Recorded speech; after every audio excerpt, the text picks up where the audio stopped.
and move in with one shot. My God. Yeah, he very explosive. And he be cracking them dudes. Hey, he be putting them to sleep. Just cracking people. Yeah. And he has so much confidence in his power. So, yeah. Joe Rogan on Tank Davis, his cracking dudes and putting them to sleep. Joe Rogan couldn't believe what he saw. Sitting down with Terence Crawford, the UFC commentator recounted a wild Tank Davis sparring story that left the room stunned. Tank was sparring a heavyweight, yes, a heavyweight, and hit him so hard the guy flew onto the top rope. Joe thought he was dead. He be cracking people, man. And the confidence he has in his power. It's scary, Rogan said. But it's not just brute strength. Rogan emphasized how Davis applies pressure with minimal punches, then suddenly explodes with precision. One shot, Rogan repeated. That's all he needs. Training like a man possessed. Following a Tank is one of the most interesting fighters to watch because he's so different. His style is so different. You know, he's so economical. Like, he puts pressure on guys without throwing too many punches, and then starts to figure holes out, and the way he can explode and move in with one shot. My God. Yeah, he very explosive. And he be cracking them dudes.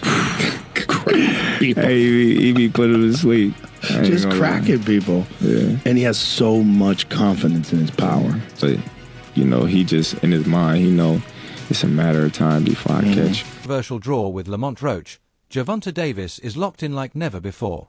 Recent training footage shows him unloading rapid-fire combinations, footwork sharp, punches crisp. He's not just training to win, he's training to make a statement. Everything, every jab, every round of sparring, every sweat-soaked session, is aimed at silencing critics. The critics came out. After the Roach draw, questions erupted. Did Tank lose a step? Is the hunger gone? Even legends like Tim Bradley questioned his urgency.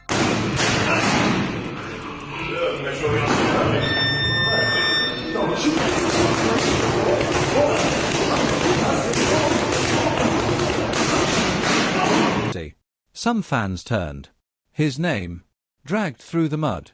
But instead of ducking the noise or taking a soft fight, Tank chose the immediate rematch. No tune-up. No excuses. This isn't just redemption, it's a declaration of dominance. The legacy question. Tank shutting down retirement rumors with this rematch shows where his mind really is. He's not done. Not close. In fact, he now says he's got 4 more fights lined up. The Roach draw may have... It's really something to see a kid who has nothing, born into extreme poverty, become a world champion, like Gervonta Davis. Yeah. It's an inspiring story. It is, and it's great for everyone because it gives you fuel. Like, for a person who's coming up in life, even if you're not a fighter, you see what someone's gone through, and you see the success that hard work has created. Right. And it can be a roadmap for your own life. Been the wake-up call he needed. As one trainer said, this might be the best thing that ever happened to Tank. Tank's mental edge. Teddy Atlas recently pointed out what makes Davis truly dangerous. It's not just the power. It's the timing. The calm under fire. The trap-setting IQ. The ability to adjust. Tank isn't just a puncher. He's a complete fighter, Atlas said. He can go to war inside, counter on the outside, or finish you with a perfectly timed shot. But don't sleep. Look like a real businessman now, you know. He's not all loud and crazy like he was. He's kind of calmed it and tamed it down a bit. So I respect that with Ryan, man, and I think he's gonna be a lot more focused now, and he's actually gonna go and train, and he's gonna definitely put on a show, and I think he's gonna win, man. I think he's gonna win by knockout. How long does that fight go, in your opinion? It won't go past 6. Wow, everyone's been saying that. I don't think it goes past 6. Why? What's up, fam? Why do you guys think it? Nah, there's too many holes in the game of too many holes. Can improve in or improve on, and you know they're gonna come back and they're gonna put their best foot forward, bro. But like, look, if this shit don't motivate you, Tank, you know, the fact you got to draw, the fact that you had a big fight lined up with Jake Paul after this, and now you got to wait, and now you got to do this rematch, bro. If this don't motivate you, I don't know what will. You know what I'm saying? Because, like, his name right now is getting drugged through the mud. You know, and all those fans that was on his side, bro, a lot of them are switching teams now, you know? So, you know, look, he got a lot to prove, not only to himself, but a lot to prove to his fans and his fan base out there. So he go back in there, had his rematch, and he do what he's supposed to do, like he's supposed to do the first time around, then all the shit that happened in the pad, swept under the rug. Because that's just how, the fans is and the sport is. And then he moves on. Keep on Roach. Roach is no joke. Long arms, sharp IQ, and the heart of a fighter. He can box. He can brawl. But many analysts, Stephen A. Smith included, worry about one thing: size. Tank could knock out welterweights, Stephen A. said. Roach is too small. Still, Roach's decision to take the rematch and his pre-fight trash talk adds fuel to an already boiling rivalry. The danger of disrespecting Tank. Roach's talk isn't... Yep.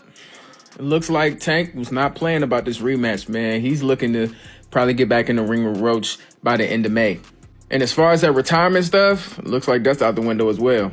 Course of your plans for your future? Yeah, it definitely changed my plans.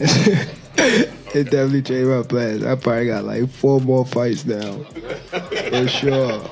But I'm going to be honest with y'all, man. As much as, we hate the fact that he had a draw, I think this was the best thing for Tank. You could just kind of see, even in the press conferences and everything like that, he was kind of forcing himself to be interested. And I only know one person that can bring his interest back. Calvin is the key, man.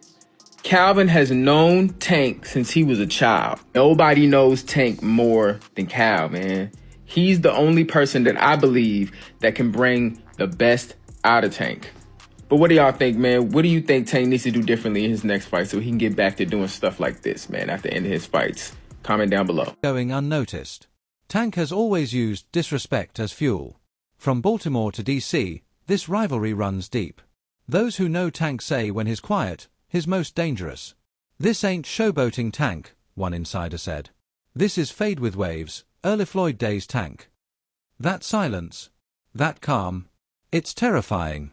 Mikey Garcia, he's a beast. Mikey Garcia broke it down clean. Tank's not just powerful, he's smart. He's handled slick boxers, pressure fighters. The way that he boxes, he's versatile. He could do a lot of things. He could go get you. He's got the attitude of a fighter. He's not a huge puncher. Obviously, Tank Davis is the puncher in this, but Roach can go get you, but he can box. I think he's better served. He's got long arms, good length. He's better served. He's got a good boxing IQ, fundamentally solid. He's better served to box on the outside with the always dangerous Tank Davis. Box, see if he can get it done. Angles, pot shot, be disciplined enough to do that all night long. I think he should stay away from trying to go on the inside, which again, he's got the attitude of a real fighter, which you love. And I wouldn't be shocked if Roach said, oh no, I'm going to go inside sometimes. I don't know that would be the best choice. He knows how to do it if he wants to. At the end of the day, all of what I said, Bud, it's one thing that really makes the day. It's not because Tank Davis is just undefeated. It's not because Tank Davis is just a great puncher. He's just a full package. He's really, really the full. I don't make him pound for pound up there.